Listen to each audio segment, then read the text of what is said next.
right, gentlemen, there is a common but sad saying in Nigeria that whenever prices of things go up, they never come down.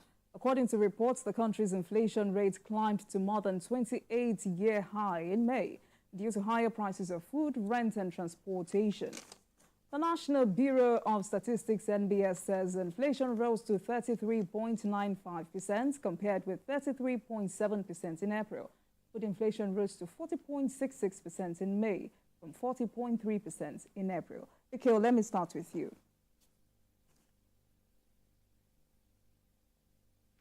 Okay, are you there? All right, Doctor, let me come to you. I mean, I'm wondering how people are celebrating Salah. I was in the market yesterday, and I must say that... All right. Okay, let me go back to BKO. You can hear me. Please go on, BKO. Yes, I think that this problem has reached a point now. The inflationary trend in the country has reached a point when we can safely say we need a presidential intervention. We've seen that presidential intervention happen in Senegal, where the new president stepped in and ordered the reduction in prices of commodities, including cement and fertilizer and rice. There are steps that this administration can take to ease the pain on our people. We have a 0.26 increase on inflationary rate over the month of April. So what we have now is 33.95%, which is a 28-year high, People can't afford to buy food that ordinarily they would love to eat every day. Yam flour, gari, beans, potatoes, palm oil, vegetable oil. Cost of food generally has gone up, and people are finding it difficult to survive. One reason for this is not simply that we are not producing. Yes, there's a need for us to get far more involved in agriculture than we are involved at this time.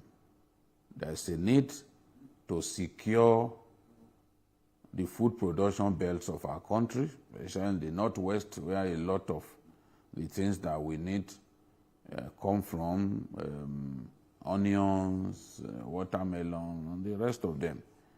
There's insecurity, and insecurity makes access to farms much more difficult. Many people who had farms, a bit far away from their houses, they are now forced to farm by the roadside, because if they go deep into their feeds, rice feeds and the rest, they could be kidnapped. So these things, there are steps that we need to take before. Food inflation is a big enabler of high inflationary trend, because people must eat. There are things that we can forego. There are necessities of life that we can forego, but no one can forego food. And this is the big driver of the extremely high inflationary rate in our country. The monetary policy rate was increased for the third time on the bounce. It has not brought down food prices. Interest rate was also similarly increased. It has not brought down food prices. High cost of diesel is a big factor behind rising food prices, and I dare say rising food prices constitute a substantial, one big reason why the inflationary trend is so high, I would say, is because of food inflation. So I want to see the president address that in a creative way. We just can't leave things the way they are because it's driving Nigerians to nuts. Nigerians are extremely hungry at this time. They are hungry and they need an intervention. They need government to do something to bring down the inflationary rate, to bring down food prices especially.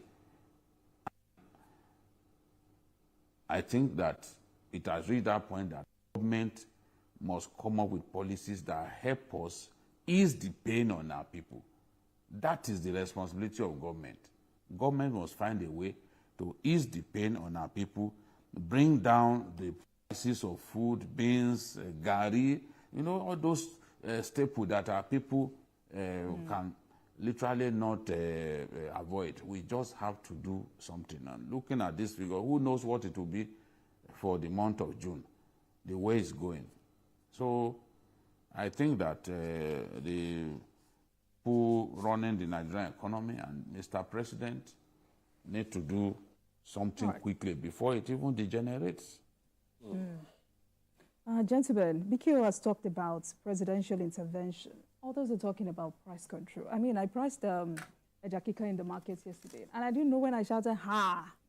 I mean, what exactly can work for us at this moment, Dotun?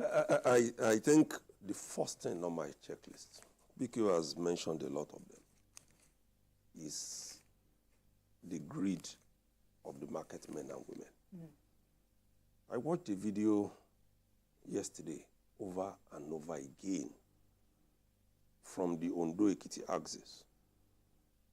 A man who was part of the CDA in a community went to the market and spoke with about 2-3 market women. How much is this tomato? I don't know. 1,000 naira. I said, okay. Different, quantity. And then he now did what I'll say an immediate kind of throwback. He had just left the Hausa community where these women bought these things. The one they were selling for 1,000 naira, they bought it for 500 naira. They didn't take transports. From that place, they bought it from the Hausa man to their market. They never took transport. Just a walking distance. But if you don't know how to go there, some even, in some areas, they ban those who want to buy not in wholesale from going to those people. Meaning that it's available, but we have to take it off them and double the price. And the man was saying, see, we put all the blames on the president, we put it on the governors. But see what you are doing in this market. Between that place and here, 500 naira difference to what you bought for 1,000 naira. So we must check that in our people. And that's why people keep talking of price control. It's ungodly. It's dangerous for our economy. Because what they don't realize is that these are the drivers of inflation. If you buy for 500 and you sell for 1,000 naira by just putting it on your table, then the person who is buying from you is also going to go back home and jack up the price of whatever that person is offering, whether it is service or goods.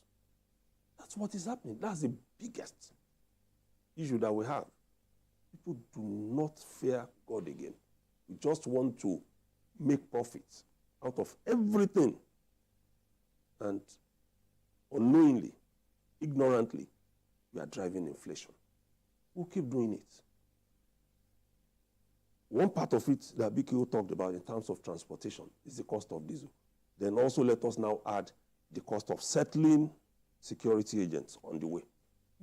Right? Whether you are taking your goods from the south to the north, or from the north to the south or the east, you have the same issue. People want to stop you and say, bring. And that's why someone will buy Salaram in the north for, let's say, 100,000, get to Lagos and sell it for like 500,000 or 600,000. Because some years back, about 2-3 years ago, we had a reporter. I'll try to bring back his name now, who traveled with a trailer driver from the north to a state in Akwa Ibom. And the man had cash of 1 million naira with him to settle security agents. And they completely spent that money. Which is true. Because if you don't settle, they tell you to pack. There are people that they keep for 3 days. When they get tired, they say they should go. If those ones are not willing. So for how long are we going to keep doing that? We're in a situation where these people also, like I said, fear God. Because we are just piling issues on ourselves without realizing that in our own small corner, we are part of the problem of Nigeria. We are adding to it in the way we can. You see landlords who sit somewhere and say, this because this house is the only means with which I feed myself, take rent from 500,000 and take it to 1 million. Continue to blame government. And continue to blame government. Because I don't even know how much of intervention that we expect as Nigerians that government will do. We want government to provide houses. We want government to provide food. How much of intervention? All right, Emeka, quickly. Monetary policy rate has been increased, interest rate has been increased, but these initiatives haven't worked. They can work. Who can borrow money at 35% and produce? That's suicidal. That is suicidal. For you to get SMEs to actually help in abating this crisis, we've said it many times that you must give them give them loans at single-digit interest rates. It's simple. Nigeria has so many SMEs. We're a largely informal economy. So a lot of these businessmen have to depend on bank loans to run their businesses. Is it at 35%? How much are they going to make? Do you know, okay, BKO talked about presidential intervention. Let me take your mind back to the fact that in July last year, the president declared a state of emergency on food. A task force was set up. What has happened? The task force should come and tell us what is going on. Otherwise, maybe the president needs to disband the task force and get more serious people into it. Because different interventions have been made. So if you talk about insecurity, that is one major part. Then talking about, what Dotun said actually is that, I want to add to it that not only do these security agents and the numerous task forces, those characters holding spikes on the highways, do you know, you also stand the risk of losing your consignment. It could be diverted. So the cost of doing all this, the cost of diesel and all of that. And then you also look at power supply. It's still poor. It's a major problem. Where it's available is expensive. Then forex, availability of forex is still an issue. It's an issue. So when you look at all of these things, you put all these things together, definitely there's a need for a different approach to the economy. Basically, there's a need for a different approach. This different approach is what we don't know now. No, we know now. One, there's no power, there's no light for businesses to thrive. It's just the problem interest rates. Interest rates. We need to go the other way. We just need to go the other way. Forex now. Let there be light. Interest rate at single digit. Insecurity. Deal with insecurity. Right. Let there be forex supply. Those solutions will ease the tension. All right. Gentlemen, let's move on quickly. The webs of cybercrime and terrorism